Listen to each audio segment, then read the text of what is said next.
So, since brand out, use kami ng electric fan.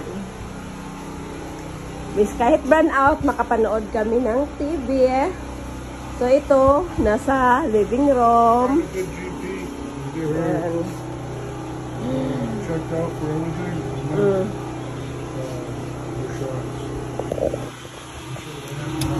That's it.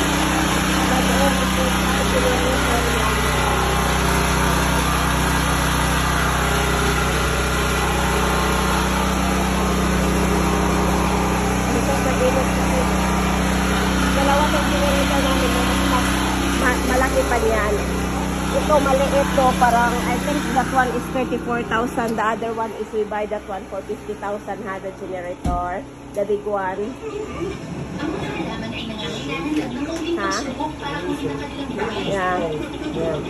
Nothing. Para lang rin kami hindi naka-brand out, kaya lang. Umihi yung aso ko. Naka-training pad kasi kami kaya ano.